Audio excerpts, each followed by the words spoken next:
कर्मों ना बारामती बांधो। वह सभी आप लोगों से हाथ जोड़ के वंदना करता हूँ। हमारा जो चैनल है श्री सोनू महाराज, वो चैनल जरूर सब्सक्राइब करें और इन वीडियो को शेयर करते रहिए। हम बात करते हैं, परंतु आज की बात कीजिए। कल मत जियो, पल जियो, आज जियो, एवरीडे जियो। आज बिगाड़ के हम कल सुधारना चाहे तो ये संभव नहीं है। इसलिए इस जीवन को जीने की कला सीख जाए। जीवन को जीने का एक हर दिन हमें जीवन जीना है। आज थोड़ा प्रसंग थोड़ा लंबा है।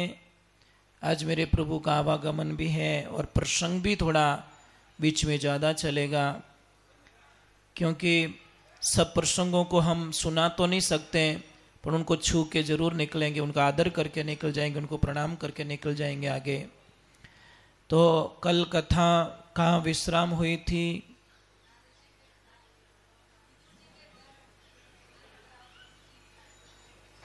नहीं, वो तो बहुत पहले की बात हो गई। एंड कहाँ पे था? एंड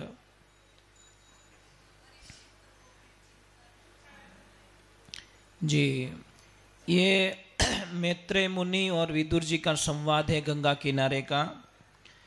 जो गंगा किनारे मैत्रेय जी मुनि को विदुर जी महाराज प्रश्न कर रहे हैं कि हे महाराज, 3 प्रश्न किए गए कि महाराज मुझे बताओ भगवान ये दुनिया क्यों बनाते हैं?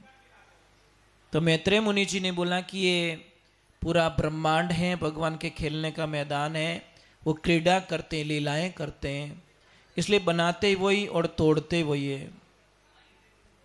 देखिए, एक कुम्हार मिट्टी का बर्तन बनाते हैं, उनको बना देते हैं, परंतु वही मिट्टी का बर्तन वापस टूट जाए तो उसी को वापस प्रोसीजर में डाल के उसी के मिट्टी के बर्तन को दूसरा बर्तन तैयार कर देते हैं। उसी प्रकार हमारी जीवन लीलाओं में भी ये क्रिया चलती रहती है। दूसरे नंबर का प्रश्न किया कि चलो दुनिया बना दी भगवान ने, कोई दिक्कत नहीं, परंतु ये इसमें सुखी और दुखी क्यों है? 2 भाग क्यों बनाए? लोग सुखी भी हैं और लोग दुखी भी है। ये 2 पार्ट्स क्यों बनाए गए? 2 भाग क्यों बनाए गए? दुख तो होता है ना, एक भाई तो राजा बन के बैठा है, दूसरा भिखियारी बैठा है, तो थोड़ा दुख फीलिंग होता है मन के अंदर कि ऐसा नहीं होना चाहिए। नियम तो सबके लिए एक जैसा लागू होना चाहिए, पर भगवान के दरबार में भी एक को करोड़पति बना के बैठाया और एक को रोड पे बैठा दिया। तो देखिए, वापस मैत्रेय मुनि जी इसका उत्तर देते हैं कि जब कोई भी इंसान, भगवान उनको कभी दुखी नहीं करते, ध्यान रखना, भगवान कभी कष्ट नहीं पहुंचाते। राम किसी को मारे नहीं, नहीं हत्यारा राम, अपने आप मर जाएगा वो कर कर खोटे काम। राम किसी को नहीं मारते हैं, अपने कर्म प्रधान होते हैं, कर्म मरवा देते हैं हमको। कहते हैं कि एक कोई कर्मों के आधार पे सुख और दुख मिलता है, ध्यान रखना, कर्मों के आधार पर। तो कोई ग्वाला था, बकरियां चराने वाला,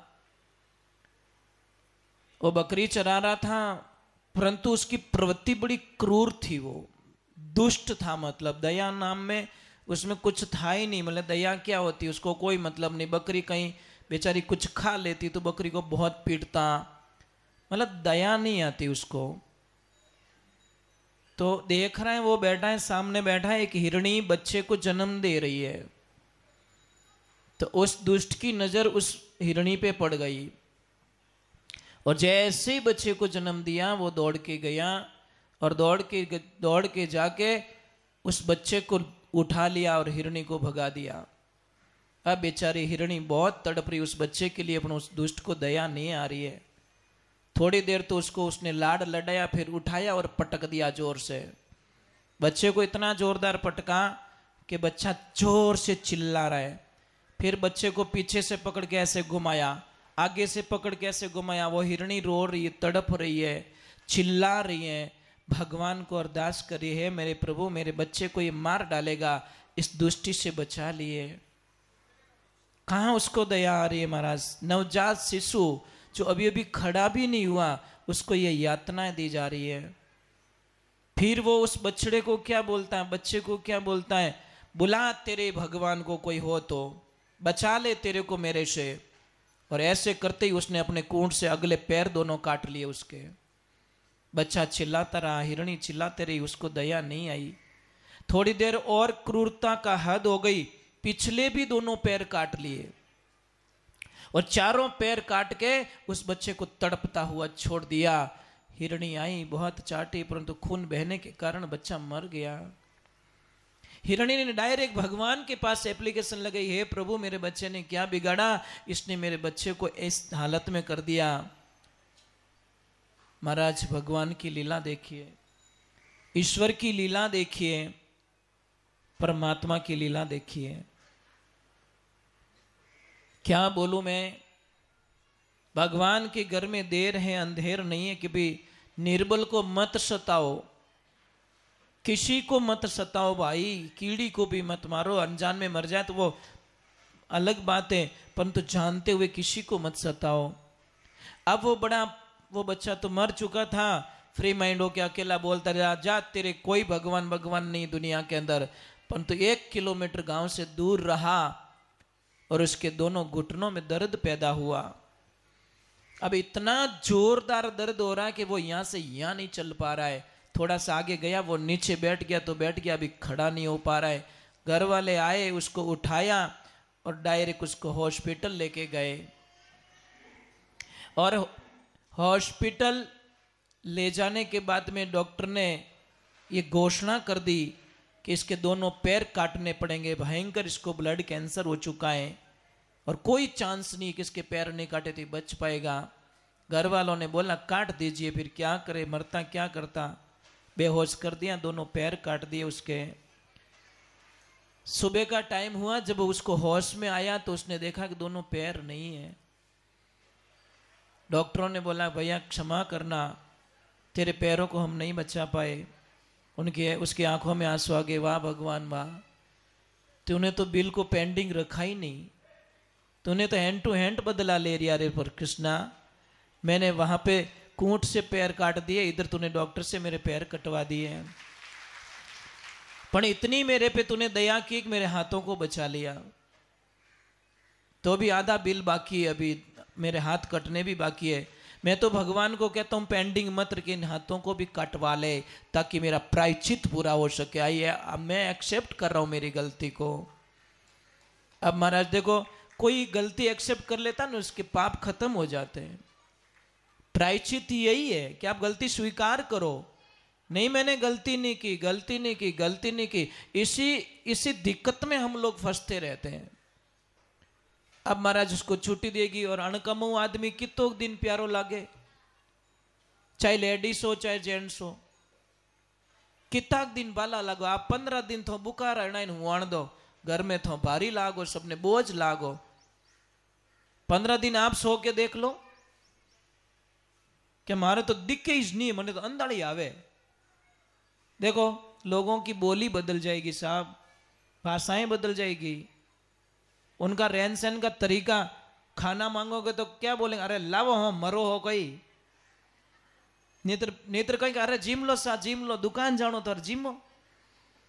ये भाषाएं बदल जाएगी। और संसार मतलब रो जानी बिना कारज नहीं बोले, अंत समय सब दूरा जावे रहवे, माया रे ओले मनवा तो सब बिना सतगुरु कहीं डोले, सतगुरु बिना संगी दी थारो अंत समय के माये। भगवान की लीला देखिए।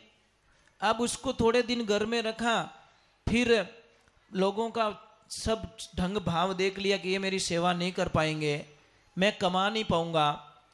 तो उस आदमी ने बोला कि मुझे हरिद्वार की ट्रेन में बैठा दो, बस इतनी मेहरबानी कर दो, मुझे ट्रेन के डब्बे में बैठा दो, हरिद्वार वाली गाड़ी पकड़ा दो, आगे का मैं देख लूंगा, मेरे साथ में चलने की कोई जरूरत नहीं है। और फिर वो हरिद्वार चला जाता है। और वो आदमी अभी जिंदा है, जिस आदमी की बात कर रहे हैं वो आदमी अभी जिंदा है, शायद अभी है कि नहीं, हमने 7-8 वर्षों पहले की तो बात थी कि वो आदमी जिंदा था, हमने देखा उसको। और उसी से ये कहानी पूरी सुनी कि भाई मैंने गुरुजी, वो एक गाना गा रहा था ना, इसलिए थोड़ा 2 मिनट के लिए उसके पास थोड़ा रुक गए थे कि भाई ये इतना अच्छा कैसे गा रहा है तू, और क्या दर्द है, वो दर्द के मारे गा रहा था। क्योंकि एक तो होठों का देखिए, प्रेम का जो आंसू होगा ना, प्रेम का, तो आप आंसू डाल देना, अपने किसी के सामने रखना, आंसू यहाँ पे डालना। अगर प्रेम से कोई रो रहा है ना, तो ठंडा आंसू निकलेगा उसका, और कोई दुख से रो रहा है, मां कसम गर्म आंसू पड़ेगा। गर्म आंसू पड़ जाए तो समझ लेना ये बहुत दुखी आत्मा है, और ठंडा आंसू हो तो समझ लेना ये प्रेम से किसके लिए रो रहा है। ये आंसू बता देते हैं गर्म और ठंडा, तो वो गाना भी बता देता है। तो देखिए,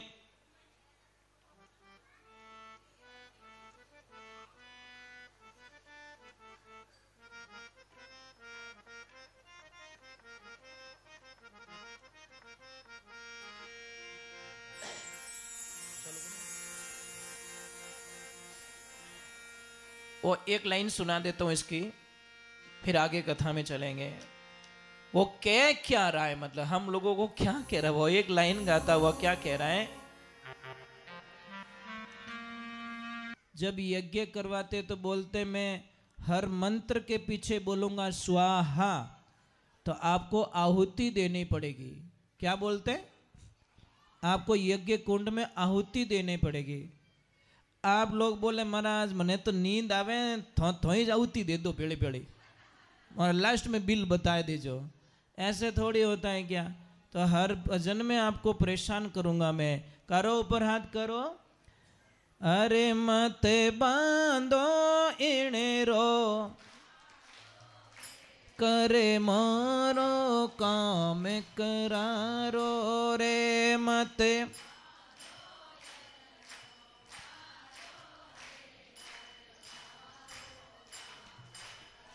राधे।